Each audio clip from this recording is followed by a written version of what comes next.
Une étrange présence. Chloé avait 15 ans. Ce jour-là, elle était avec sa mère et sa petite sœur de 13 ans.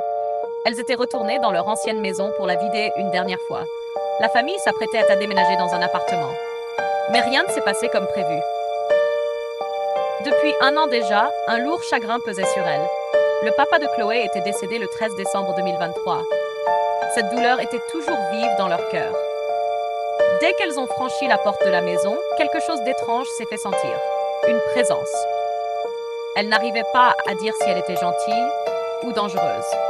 Mais elle était là. Ça, elles en étaient certaines.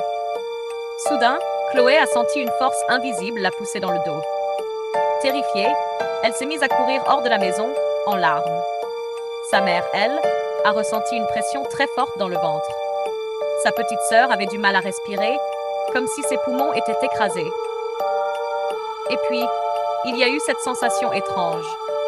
Chloé a cru sentir une minuscule main d'enfant traverser son bras. Toutes les trois sentaient sans arrêt des fils collants comme des toiles d'araignée suspendues partout.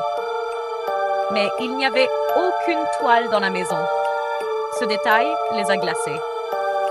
Elle pensait immédiatement à une vidéo de Saijil, une youtubeuse qu'elle regardait souvent. Elle racontait des histoires paranormales et elle avait déjà dit que les toiles invisibles étaient parfois le signe de présence démoniaque. Alors, qui hantait cette maison? Une âme perdue? Quelqu'un de dangereux?